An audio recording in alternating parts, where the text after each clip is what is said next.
You're listening to Kerry Lutz's Financial Survival Network, where you get valuable information you just can't find anywhere else. To thrive in today's trying times, you need the Financial Survival Network, now more than ever. Go to financialsurvivalnetwork.com and get your free newsletter and gift. Financial Survival Network, now more than ever. Welcome. You are listening to, watching the Financial Survival Network. Well, if you've gone to the store recently, if you bought anything, if you've done anything other than drink some water, as long as it wasn't bottled, or breathe some air, you are acutely aware of inflation, CPI inflation. We're talking about loss of purchasing power of your currency in most of your cases. It's a Canadian dollar, a US dollar, an Aussie dollar, a pound, a euro, whatever the case may be.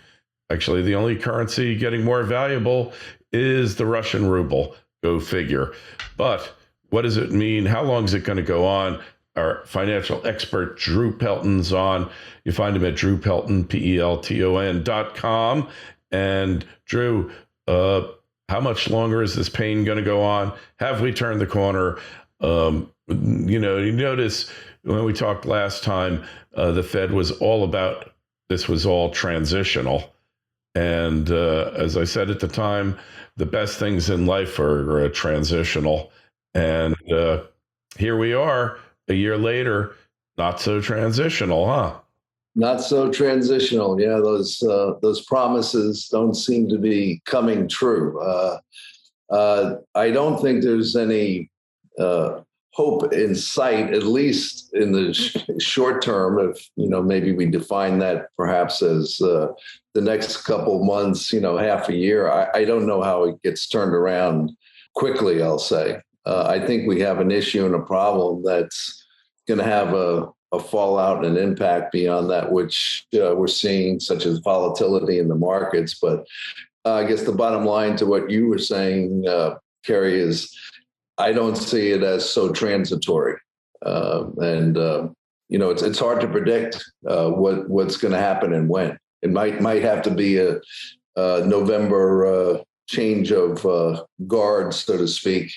But even that, if the Republicans were, to take control of both the House and the Senate, then how fast can they move it? Things don't move that fast. Will they do anything anyway? Yeah, right. They're going to stop spending less money, stop printing money up. You really think that's going to happen so quick? I don't think so. I don't think the government knows anything but printing. I love how we won't use QE anymore. We won't use quantitative easing anymore because that's overplayed. But we'll just keep printing money and injecting it into the economy. Which, by the way, is probably why, in a sense, we see not as bad a condition as we might have normally with inflation, because the fact is there's still been enough money injected in the economy from last year, et cetera, stimulus money that's still overflowing. So I don't think we've really felt the true impact of this inflation CPI yet. So what about the Fed raising rates? It certainly has impacted the market. And if anything, perhaps, Drew, it's demonstrated the inability of the Fed to really control things. Yes. I was just looking today, actually, I'll say reconfirming what I thought, which is, there's the talk of the Fed's continuing to raise rates. They just raised the rates 50 basis points, a half of 1%, which they hadn't done in, some time. Usually it's a quarter of a point, 25 basis points. But it seems like they're going to try to control matters somehow. That's how do you decrease inflation? Well, you raise the Fed rates. That's great. But they don't want to raise the rates, too quickly. And but it's a real tricky balance that they're dealing with. But I do expect that the Fed is going to continue to raise rates. I don't think they'll move too fast, but it's always an unknown in a sense. But I was reading that they projected 7 rate increases this year, so we'll have to see what happens as the year continues. But I think I think a lot of it's unknown still as to how this is going to play out. Do you remember that old saying? I haven't heard it probably in 20 years, so I guess I'm dating myself. Remember that thing about the Fed pushing on a string? Sure. Yeah, well, unfortunately, the string they're pushing on right now is in flames. Yes, and that's not good, and there's not going to be much of a string to push. You can't push a string anyway, and push a burnt string, and you're going to have not much going on.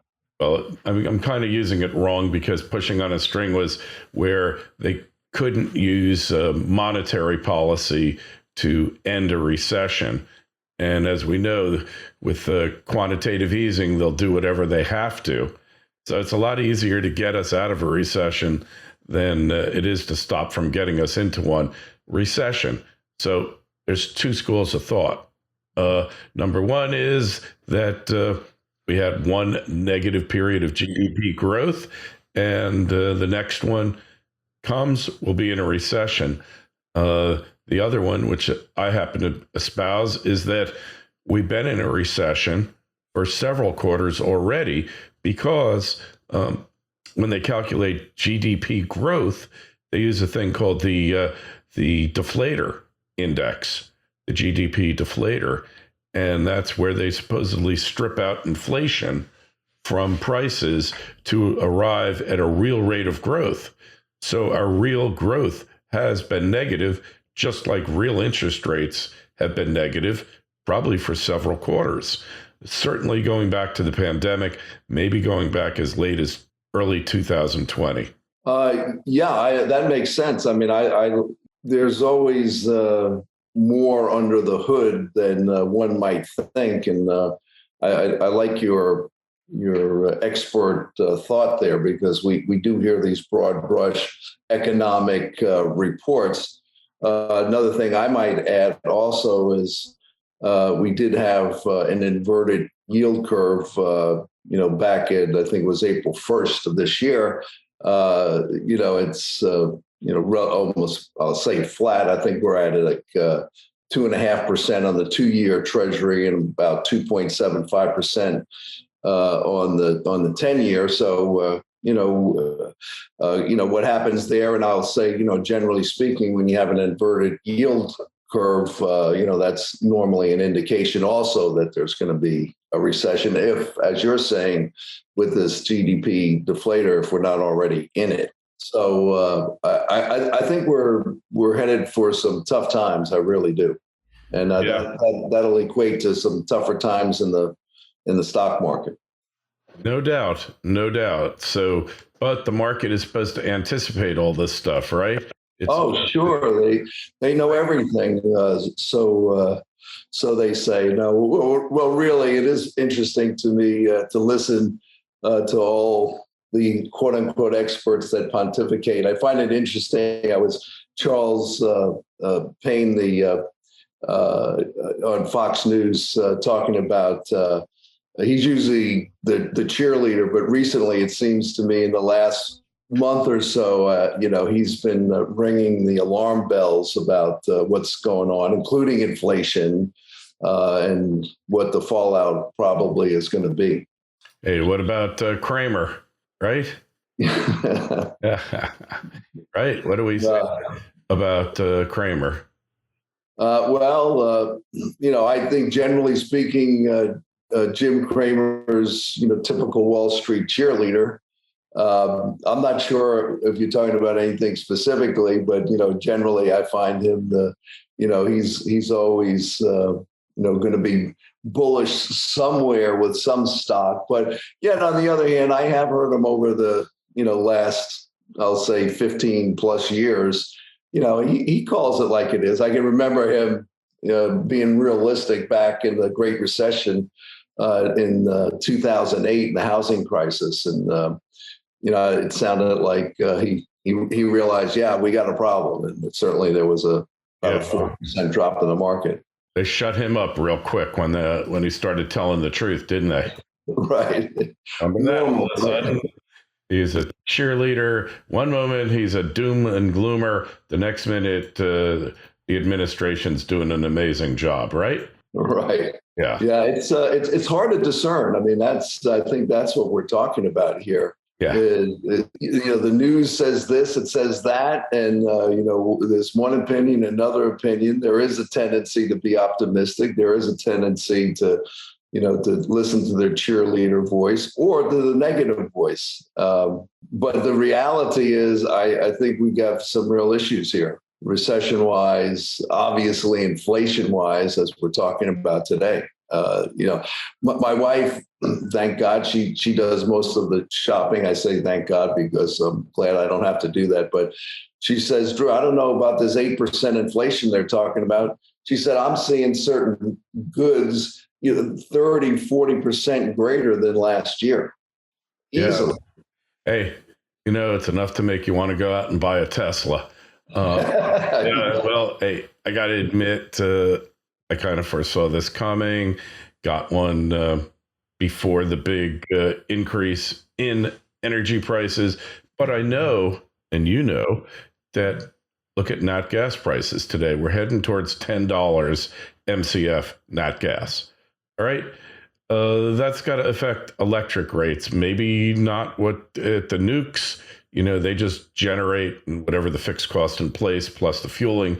That's it. But, the rest of our infrastructure besides coal, it's nat gas. Throw in a little bit of solar. Well, the price of solar cells is going up. Throw in some windmills, and next thing you know, you're Don Quixote trying to conquer rising energy prices. It can't be done. Don't just survive. Thrive. The Financial Survival Network. Goldterra Resource Corp is a gold exploration company that has assembled a highly prospective district-scale land position on the doorstep of the city of Yellowknife in Canada's Northwest Territories. Goldterra is currently focused on expanding and delineating gold resources at the company's Yellowknife City Gold Project, with a goal of discovering over 5 million ounces. With ready access to infrastructure and multiple high-grade gold discoveries, Goldterra is on track to re-establishing Yellowknife as one of the premier gold mining districts in Canada. Goldterra trades as YGT in Toronto and YGTFF on the OTC. For more information, go to goldterracorp.com. That's goldterracorp.com. This is the Financial Survival Network. The information you need to thrive now more than ever. Well, and I don't know how, I'll say for the few of you, I don't own an electric car, but for the few of you that do, perhaps it's all okay now, but can you imagine a real big rollout of electric cars? A full electric car, not a hybrid, where how are you going to get charged up? We were just on a little vacation / conference, and I think they had 3 docking stations, and I would see, the different cars, a Tesla or, I think there was Mercedes. But the bottom line is, I'm thinking they can't handle but 3 cars now. So how does that play out for the future? The real issue is the grid. All right. The grid can probably take cars charging at night, massive numbers, because consumption goes down at night during the summer in any event. It can take it in certain places.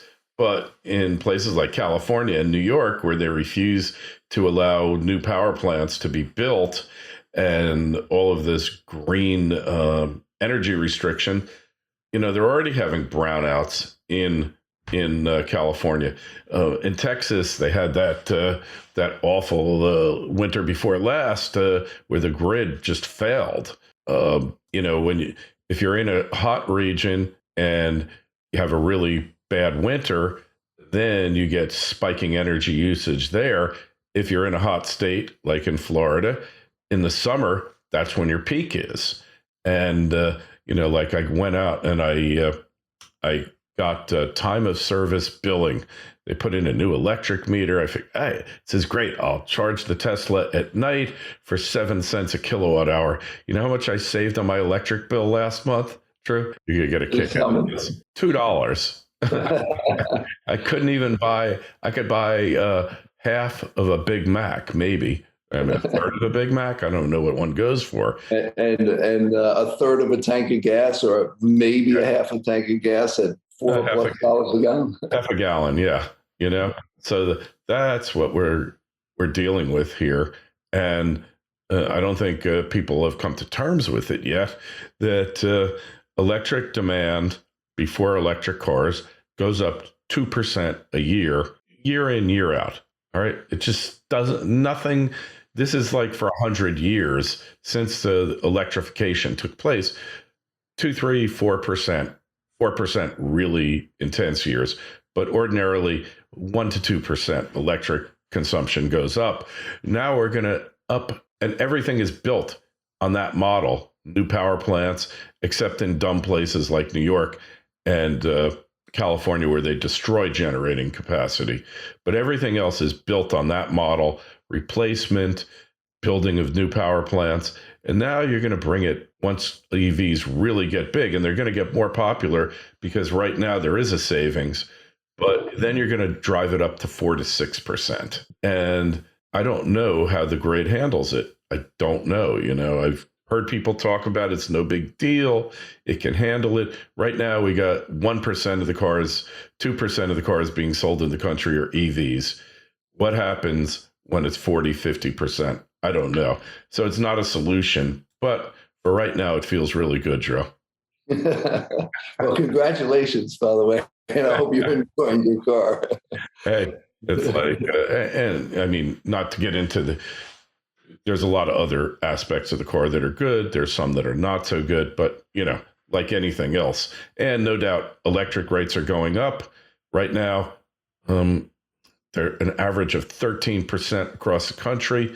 My guess is within a year and a half, they'll be at 18 cents, 16 to 18 cents, because nat gas at $10. Now, the other thing that's happened that nobody analyzes here and nobody talks about, we used to have these long-term called take-or-pay contracts with the utilities, with the gas companies, transmission companies. So you'd have 10, 20 years, you'd pay a fixed price. It would be above the current price and often way less than the future price. That's been done away with. We got shorter term contracts, 1 to 3 years, 3 to 5. I don't know that it goes on much more. You can hedge in the futures market, either with nat gas or with electric, but very difficult, risky proposition. So we got a lot of headwind coming here. We got an administration, a government that is operating like it's still, they're partying like it's still 1899. They have no clue what they're doing. Where does this all end, Drew? Yeah, well, the first thing that comes to my mind when you say that is that they're not business people. They never been. You know, particularly right now, you have career politicians trying to run the largest business, which is the government, and they apparently, think that political philosophy and, I'll say pie in the sky, wonderful green deals, et cetera, and whatever is trendy is going to be, the way you win the deal. That somehow if they print more money and that it'll all work out. And the fact is I personally believe if you don't run the government like a real business, profit and loss, you're going to have a problem. So, I think the country is starting to wake up. It's a year and a half, we'll say, of this new administration. It's just been amazing. The craziness like I've never seen. I'm sure you've never seen in our lifetimes. You know who we need to run the government? We need Who's that? Chainsaw Al Dunlap. Right? Remember Chainsaw Al? He got that name because any company he took over, he took a chainsaw to the entire structure of the company, chopped it down, right-sized it, downsized it. Mean and lean, right? Yeah. Fast Company said that he might score impressively on the corporate psychopathy checklist. But, hey, I mean, that's what we need here. Chainsaw Al to be in charge of the government, because the government needs to be contracting.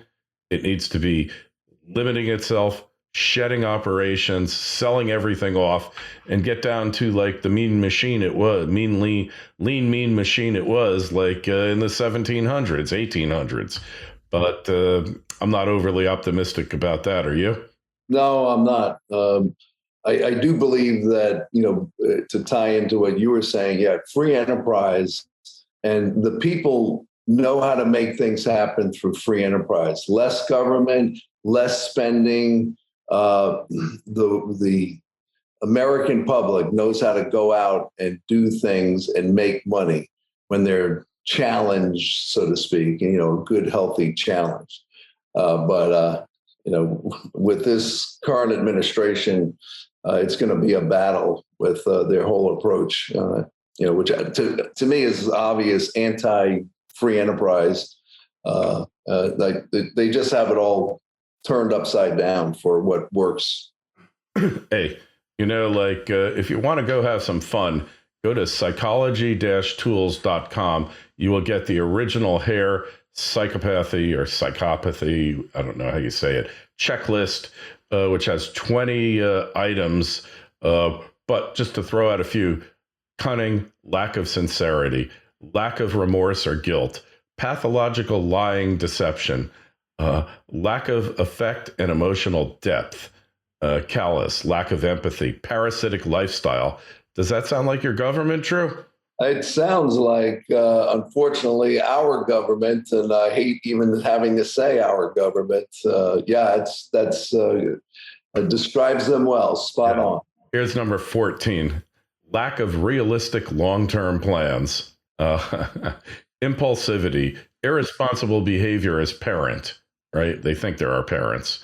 Poor probation or parole risk.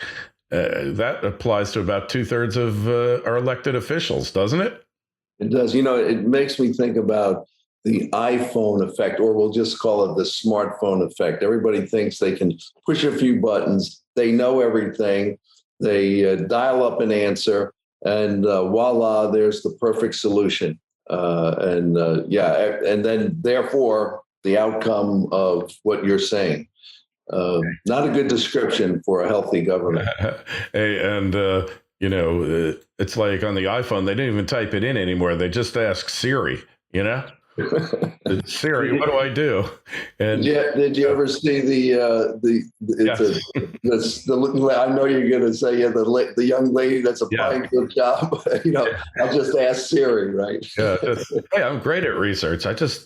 Oh yeah, you're good at Google and Wikipedia. No, I just ask Siri. But hey, maybe that's what the government needs to be doing. They either need like the magic 8-ball function so they can make better decisions, or they just need to ask Siri and let her use the 8-ball function to figure it out for them.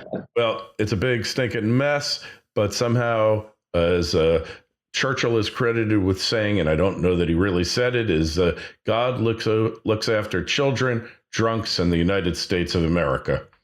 But let's hope he keeps doing it. Yeah, let's hope. And I believe we're a resilient country, and somehow we'll get through all this nonsense and this mess and this inflation. Yeah, let's hope. Fingers are crossed. Drew, go to Drew Pelton, PELTON.com. If you got a question for Drew, shoot us an email, KL@KerryLutz.com. You can always go over to financialsurvivalnetwork.com. Show notes to this interview will have a link to Drew's site. And don't forget, while you're there, sign up for your free newsletter. Drew, always a pleasure. Thanks for stopping by. Thank you, Kerry. Appreciate it. Thanks for listening to Kerry Lutz's Financial Survival Network, your solution to today's trying times. For the latest, go to financialsurvivalnetwork.com. Financial Survival Network, now more than ever.